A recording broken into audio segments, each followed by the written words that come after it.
Bonjour et bienvenue à notre web émission En avant. Je m'appelle Sarah Vétéré. Aujourd'hui, on parle de la saison des REER. Les 60 premiers jours de l'année, c'est le moment idéal pour cotiser à votre REER et réduire votre revenu imposable de 2025. Mais avant d'aller plus loin, prenons un instant pour revenir à la base. Donc, qu'est-ce qu'un REER? Et le fameux compte d'épargne libre d'impôt, comment fonctionne-t-il vraiment? Quels sont les points clés à connaître sur ces deux comptes? Et surtout, quels avantages peuvent-ils vous offrir? On répond à toutes ces questions et bien plus encore avec Jacqueline Power, directrice en chef de la recherche sur la retraite et la fiscalité chez Fidélité Investissement.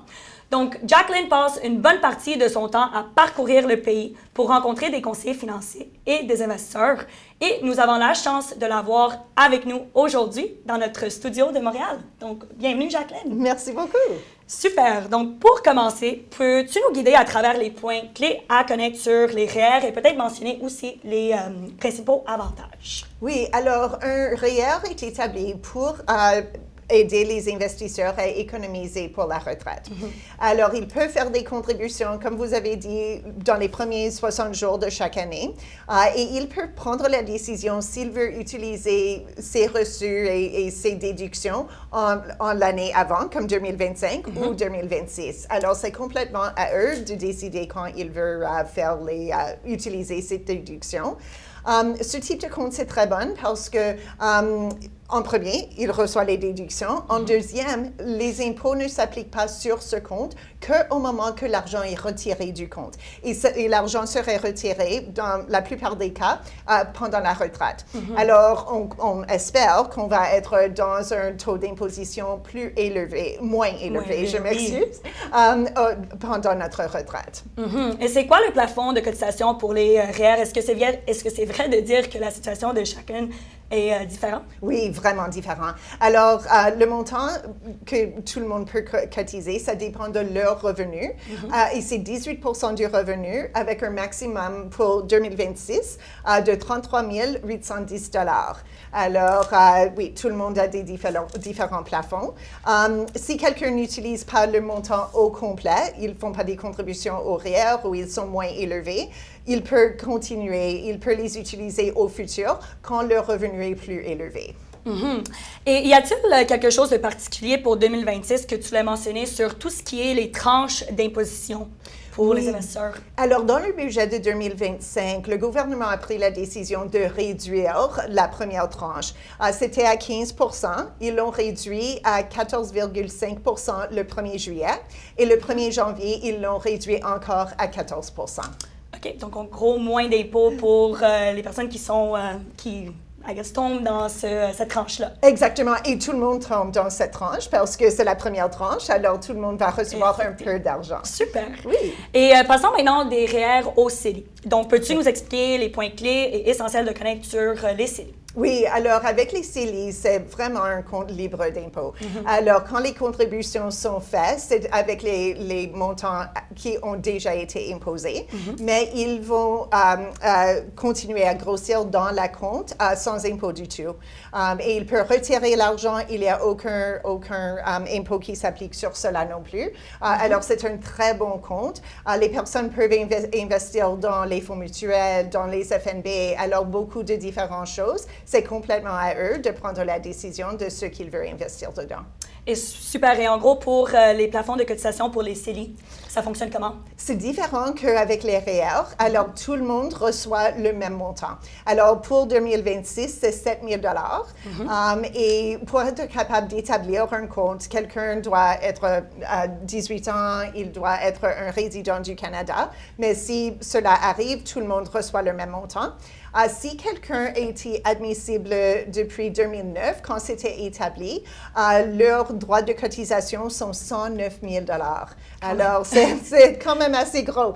Oui, donc quelque chose à considérer, bien sûr, si quelqu'un n'a jamais ouvert ou investi dans un CELI. Exactement. Parfait. Donc, est-ce que tu pourrais nous expliquer peut-être le fonctionnement du CELI App, Jacqueline? Oui, alors c'est très bon pour les personnes qui veulent acheter une maison, leur première maison. Alors, ça, c'est très important. Avec le CELI App, tout le monde a les mêmes montants qu'ils peuvent cotiser au compte. Alors, c'est 8 000 $ chaque année, un maximum pour leur vie de 40 000 Avec ce type de compte, les droits de cotisation vont uniquement commencer au moment que le compte est ouvert. Alors, peut-être quelqu'un a 18 ans, mais ils n'ont pas déjà ouvert un compte. Alors, à ce point-là, ils vont avoir aucun droit de cotisation. C'est uniquement au moment que le compte est ouvert. Une chose qui est très bonne, c'est que chaque fois qu'ils font une contribution, c'est une déduction de la même façon que c'est avec un REER. Et ce qui est mieux, c'est que c'est un peu comme un CELI, parce que s'il fait un retrait pour acheter une maison, ce retrait, aucun impôt qui s'applique de ce côté non plus. Alors, 40 000 plus le montant qui est dans le compte au moment qu'ils sont en train de le retirer. Alors, c'est très bon pour eux. Donc, ça combine un peu les avantages d'un REER et un CELI. Exactement, exactement. Okay. Alors, c'est très bon. Une chose qui est importante à savoir aussi, c'est que le compte peut être ouvert pour seulement 15 ans. Okay. Alors, si quelqu'un a 18 ans maintenant, mais il croit qu'ils vont acheter une maison à 40 ans, il ne veut pas établir le compte maintenant. Il veut attendre jusqu'où ça serait 15 ans avant qu'ils vont acheter la maison. Et si quelqu'un achète jamais une maison, par exemple, dans leur vie, comment est-ce qu'on va traiter leur compte du CELIAP? Qu'est-ce qu'on va faire avec le compte? Oui, alors il peut retirer l'argent. S'il retire l'argent, ça va être imposable. Okay. Et ça va être imposable comme revenu. Alors, ce qu'on trouve la plupart des personnes font, c'est qu'ils transfèrent le compte à leur REER. Et ça peut se faire sans aucun droit de cotisation qui est nécessaire. OK. Puis est-ce que c'est imposable si on fait le transfert? Ça serait seulement imposable au moment que c'est retiré du REER. OK. Super intéressant. Oui. Et peux-tu peut-être clarifier à nouveau les règles en ce qui concerne les retraits d'un CELI? Donc, si par exemple quelqu'un décide de retirer de l'argent en 2026, à quel point est-ce qu'ils peuvent remettre l'argent dans leur CELI? Oui, plusieurs personnes croient que le moment qu'ils le retirent, il peut recontribuer. Ça, c'est pas le cas du tout. Il doit attendre le 1er janvier de l'année prochaine et à ce point-là, il peut faire les contributions. Alors, s'ils ont retiré 10 000 en 2026, il peut recontribuer ce montant le 1er janvier 2027. OK, super. Un point essentiel à soutenir, c'est sûr. Oui. Super. Et si quelqu'un a déjà maximisé leur REER et CELI, ça serait quoi la prochaine meilleure façon d'investir? Alors, ça dépend. Si il veut acheter une maison, un CELIAP est une très, très bonne option pour eux.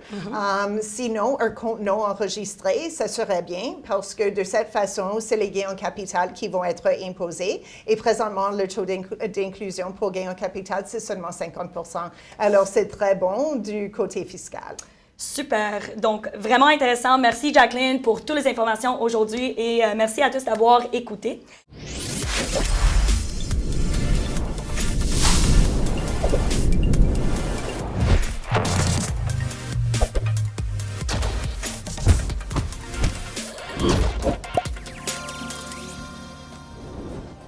Merci d'avoir regardé la web émission En avant de Fidélité Canada.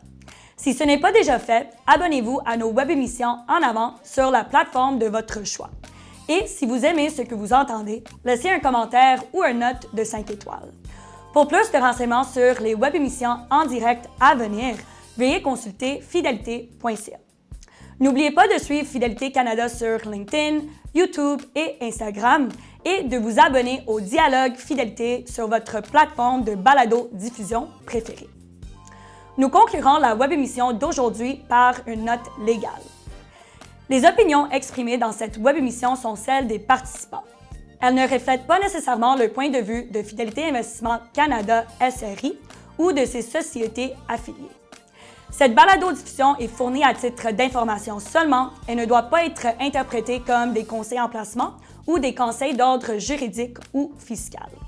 Elle ne constitue pas une offre d'achat ou de vente et Fidélité n'appuie, ne recommande ou ne parraine aucun des titres ou des entités mentionnées. Veuillez lire le prospectus d'un fonds avant d'investir. Les fonds ne sont pas garantis. Leur valeur est appelée à fluctuer fréquemment et le rendement passé pourrait ou non être reproduit.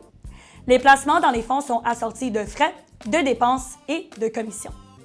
Merci d'avoir regardé et à la prochaine!